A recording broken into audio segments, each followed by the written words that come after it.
오늘은 호세아 12장의 말씀을 중심으로 온유와 겸손의 힘, 잘 되는 곳이 더 잘 된다라고 하는 제목의 말씀을 전하고자 합니다. 본문을 통해서 이 그리스도인에게 주어지는 유혹들에 대해서 몇 가지를 좀 말씀드리고자 합니다. 첫 번째로 힘에 대한 강력한 유혹이 있더라라고 하는 것입니다. 비유적으로 표현한다면 이스라엘은 뭐같이 돼야 되냐? 양과 같은 존재들이 되어야 된다. 이게 주님이 그리고 있는 이스라엘에 대한 어떻게 비전이라고 보면 비전이라고 볼 수도 있겠죠. 하나님이 기르시는 양, 그런 모습이 되어야 된다는 거죠. 양의 특징이 뭡니까? 첫 번째는 목자를 따라간다는 것이겠고요. 두 번째는 목자의 인도를 따라 목자가 주는 풀을 먹는 거겠죠. 세 번째는요, 온순하다는 것입니다. 이게 양의 특징이지요. 지금 하나님은요, 이스라엘을 그렇게 원하시고 또 그 이미지를 사용해서 말씀하고 있더라라고 하는 것입니다. 그래서 이스라엘이 그렇지 못했다라고 하는 거예요. 자, 1절을 보겠습니다. 1절. 자, 1절을 한번 보겠습니다. 12장 1절 시작. 에브라임은 바람을 먹으며 동풍을 따라가서 종일토록 거짓과 포악을 더하여 아스르와 계약을 맺고 기름을 애굽에 보내도다. 아멘. 자, 여기 보니까 이스라엘이 뭐를 먹으며? 바람을 먹으며 뭐를 따라가고? 동풍을 따라가고 무엇을 행하더라? 거짓과 포악을 행하더라. 무슨 말입니까? 일단 양이면 풀을 먹어야 될 거 아니에요. 근데 뭐를 먹어요? 바람을 먹는데요. 풀이 의미하는 건 뭐죠? 참 양식이잖아요. 그런데 바람은 헛된 양식입니다. 바람 그거 백날 먹어봐야 배부르나? 배는 부르죠. 근데 그거 아무 힘이 없더라라고 하는 것입니다. 헛된 배부름이다라고 하는 거예요.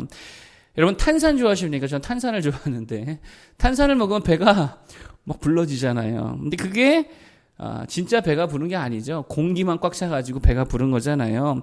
헛된 배부름이더라라고 하는 것입니다. 지금 이스라엘이 그랬다라고 하는 거예요. 그리고 목자를 따라가야 되는데 뭐를 따라갔냐면 동풍을 따라갔다라고 말합니다.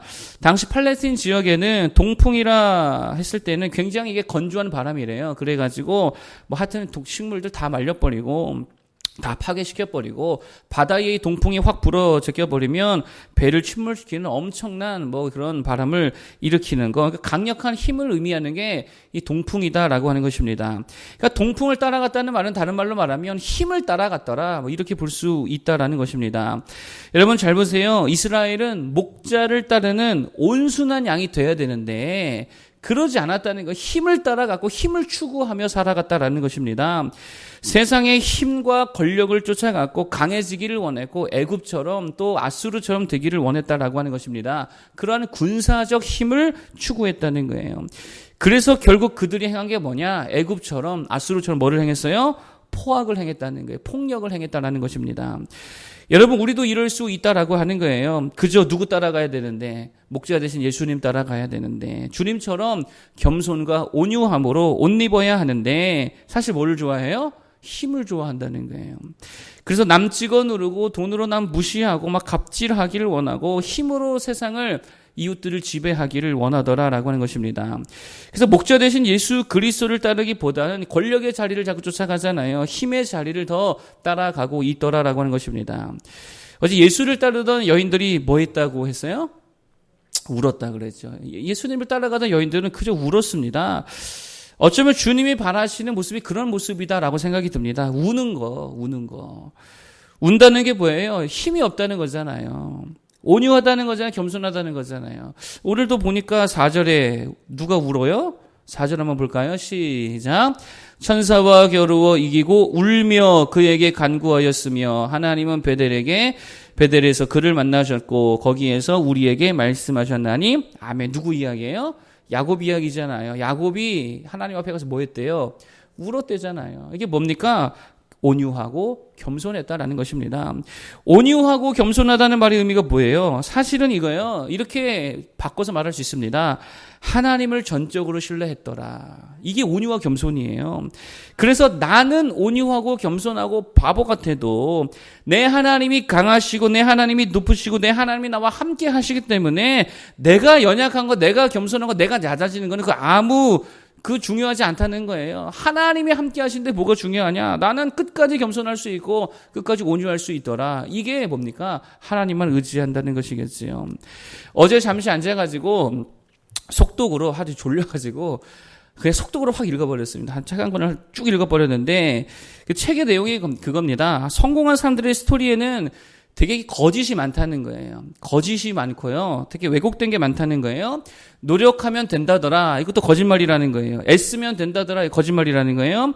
재능이 있으면 된다더라. 운이 좋으면 된다더라. 이 등등의 많은 이야기가 있는데 이거 다 현실적인 이야기가 아니라 다 약간 거짓된 이야기더라라고 하는 것입니다. 그러니까 가장 현실적인 성공에 대한 법칙이라고 말한다면 이분이 이렇게 말하는 거예요. 가진 자원이 월등한 사람이 성공할 확률이 올라가더라. 그게 팩트라고 이야기합니다.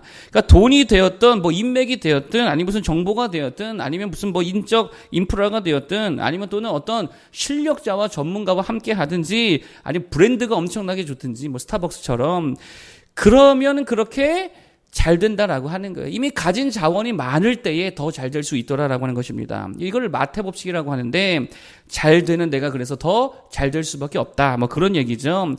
그래서 많은 사람이 이 자원 확보를 위해 치열하게 살아간다라고 하는 거예요. 좋은 인간관계 맺으려고. 자원이잖아요. 초기 자본금 확보하려 하고 인적 인프라 형성하고자 SNS 엄청 열심히 하죠. 페이스북이니 또 인스타니 또 유튜브니 이거 엄청 하더라라는 것입니다. 가만 보면 다 못 따라가고 있어요. 힘 따라 살아가고 있더라라고 하는 거예요. 여러분 교회도 그렇습니다. 목회자들이 그런 말 되게 많이 합니다. 초기 개척 멤버가 꼭 있어야 된다고. 뭐예요? 인적 자원이잖아요. 그래야 된다고. 좀 버틸 돈이 있어야 된다고. 한 2년, 3년 버틸 만한 돈을 준비해 놔야 된다고. 자원을 말하는 거죠. 제가 개척 준비하러 5년 전에 장소를 알아보러 다녔을 때에 인천의 한 교회를 갔습니다. 내놓으셨더라고요. 그래서 이제 보러 갔었는데 그렇게 나이가 많으신 분은 아니었습니다. 하여튼 목회를 하다가 좀 어려움이 있어가지고 내놓게 되었다고. 알고 보니까 저희 교단 목사님이시더라고요. 그래서 제가 후배입니다. 그래서 잠깐 앉아서 얘기를 나누는데 그 목사님이 그걸 그렇게 안타까워하시는 거예요. 나는 개척 멤버 없이 시작을 해가지고 성장하지 못한 것 같다. 목사님 반드시 개척 멤버를 모아서 시작하시라. 이걸 엄청 강조하시더라는 거예요. 그래서 예, 알겠습니다. 제가 그렇게 대답을 했던 기억이 납니다. 여러분 그런데 한번 생각해 보세요. 우리가 가지고 있는 최대 자원이 뭐예요? 비교할 수 없는 자원이 있잖아요. 그게 뭡니까? 믿음이고 기도고 말씀이고 그리고 누구세요? 전능하신 하나님이시잖아요. 근데 다른 자원이 필요합니까? 여러분 그분이 우리의 인적, 물적 모든 자원이 다 되시는 줄로 믿습니다. 하나님이 나와 함께 하시는데 뭐가 더 필요합니까? 뭐가 문제가 되냐는 거예요. 그냥 하나님 붙들고 가는 거고 믿음 붙들고 가는 거고 기도하며 가는 거죠. 잘 보세요. 그게 뭐냐면 이게 온유와 겸손이라는 거예요. 나는 온유하고 겸손하고 가진 거 없어도 주님이면 되더라. 그냥 늑대처럼 사자처럼 살지 않아도 바보 같은 양처럼 살아도 상관없습니다. 왜요? 목자 대신 주님이 내 뒤에 버티고서 있기 때문이더라라고 하는 거예요. 하나님이 내게 실제가 된다면 아무 문제가 되지 않죠. 그러면 그냥 나는 온유하고 겸손하게 살 수 있더라라고 하는 것입니다. 여러분 부탁입니다. 제발 어디 가서 좀 싸우지 좀 말라는 거예요. 그리스도는 이렇게 싸우는 걸 좋아해요. 싸워서 이긴다고 이기는 거예요? 아니에요. 오히려 그거 지는 거지요. 세상에서 내가 져도 하나님의 갚아주심으로 살아갈 수 있는 모두 되길 바랍니다. 그래서 하나님이 몇 배로 갚아주시겠어요? 못해도 30배, 60배, 100배 아닙니까? 그게 진짜 이기는 방법인 줄로 믿습니다. 힘을 따라가지 말고 정말 목자 대신 주님 따라가는 모두 되기를 축복합니다. 두 번째 유혹이 있습니다. 그게 뭐냐? 힘을 얻다가 쓸 거냐라고 하는 거예요. 이런 유혹이 항상 우리에게 있지요. 지혜가 있을 때 지혜를 얻다가 쓸 거냐? 어떤 정보가 있을 때 정보를 얻다가 쓸 거냐? 하나님 붙들고 주 일을 하는 데에 써야 될 줄로 믿습니다.